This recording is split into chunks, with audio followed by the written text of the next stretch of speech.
Unang-una, kapag VA ka, utusan ka. Kapag final designer ka, expert Oh my God!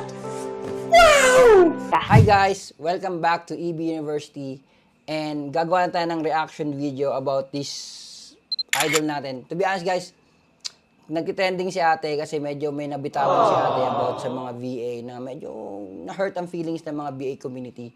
Pero being ay veterano na rin sa pag-VA, I was able to start VA freelancing way back before pandemic pa, and prior to that, medyo matagal-tagal na tayo dyan sa industriya. So, meron din tayong sariling agency, meron din tayong tinayong sariling university, EB University. So, probably, point of view lang to, no? Ano ba yun? Point of view lang kung ano ba yung mga dapat nating masabi at ano ba yung mga dapat nating maintindihan about being VA, no?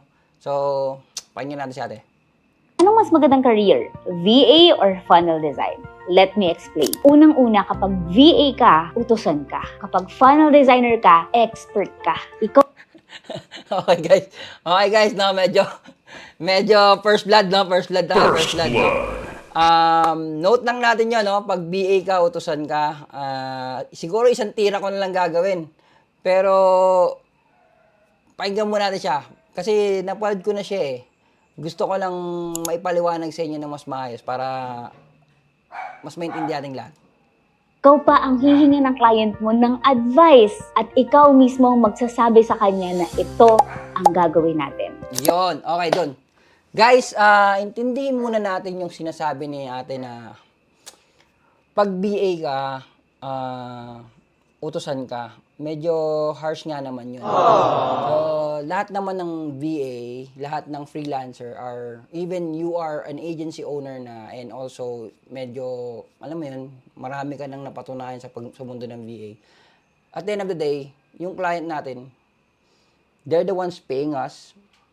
Oo, client natin sila, tayo ang expert, tayo magsasuggest ng ano yung gagawin, ano yung dapat ilagay, tayo yung expert. Pero at the end of the day, sila pa rin ang magde-decide kung ano dapat ang gawin natin, which is, hence, uutusan din naman talaga tayo. Sasabihin, eto ang gusto kong mangyari.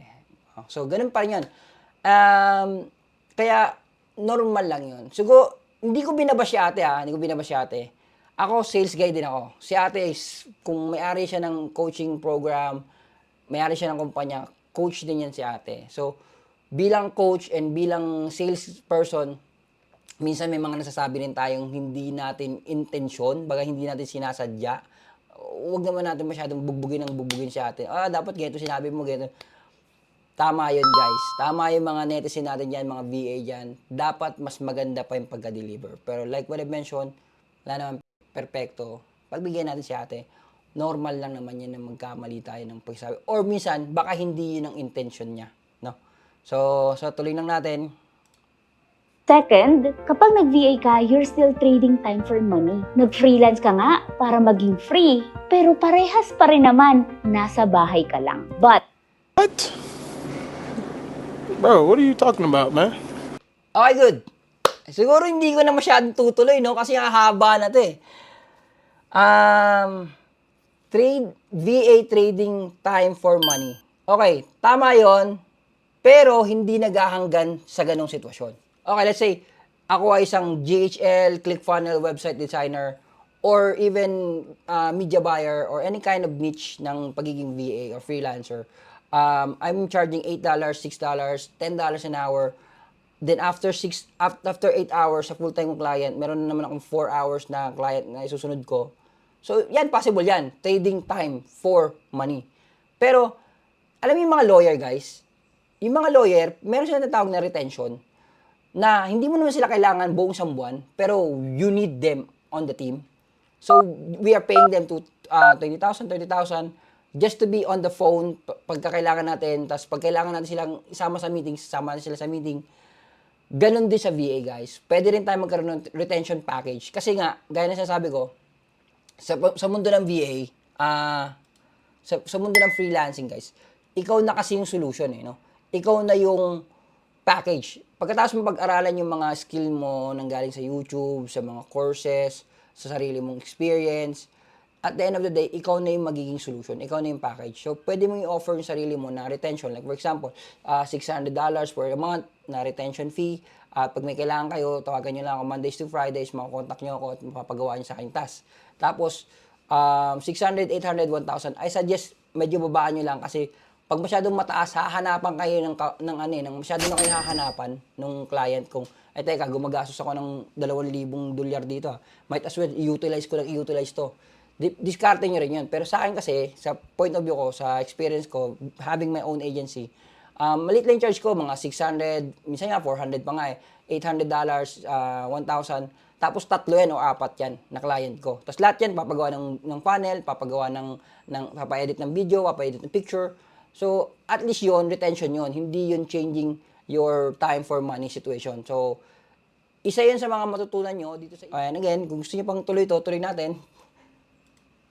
At when you do funnel design, mostly per project tayo dito. And you can finish a project in a day, 7 days, 14 days, at kaya mo pang pagsabay-sabayan yung kliyente mo, unlike a VA na hindi pwede. And third, you can charge 6 figures for one project in funnel design. So imagine mo na lang na kaya mong tapusin ang isang funnel ng isang linggo, magkano yun sa isang buwan? So in short, maging funnel designer ka na lang if you're planning to start your freelancing career this.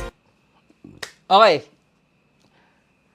Gaya nga sinabi ko guys, si ate ay isang agency owner or kung hindi ako nagkakamali, isa rin siyang coach, no?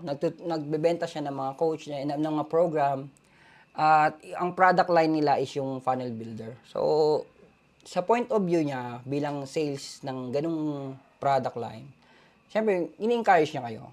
Minsan nga lang, medyo may mga nasasabi siya, in-intention niya na ma-hook yung audience na hindi na appropriate or it could be said a little bit better, no?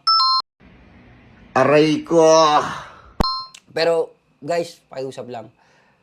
Si ate, ginagawa niya lang yung parte niya. Siguro, medyo may bagay lang kayo na ayaw marinig at hindi nyo feel yung yung mga nasabi niya. Pero, at the end of the day, nagkakamali lahat ng tao, no? Huwag natin masyadong digdigin si ate. Ang mahalaga, matuto tayo. Tayo mga VA, mag-improve tayo, mag-research tayo, mag-enroll tayo sa mga courses na afford naman din natin, no? Affordable din naman, reasonable naman, para mag-improve pa yung skills. Ako nga hindi ko mukhang pinapakita yung mukha ko, pero nag-i-enroll ako sa iba't ibang course para lang matuto, no? Kasi, mahirap tong freelancing career, mahirap tong freelancing and VA career. We need to make sure na up-to-date ang ating mga skill set at ating mga knowledge about processes and product. Kailangan, makabago lagi ang ating alam, no? Kaya yung AI, na-utilize kagad natin yan. So, guys, if you want to know more about my stuff, I have my YouTube channel, TikTok, Instagram, and Facebook page. You can follow that. Oh my God! Wow! And also, I'll be launching my Project Legacy. That's a campaign, no? Parang yan yung sagot ko dun sa Project 1M. Medyo papaliwanag ko yan doon sa video na yun. Tulungan natin ang isa sa guys. Matuto tayo. Mag-aral tayo sa mga makabagong teknolohiya, mga makabagong pamamaraan sa online para kumita. And yeah, tulong-tulang, angat lang. Ilahan lang pataas guys. Again, this is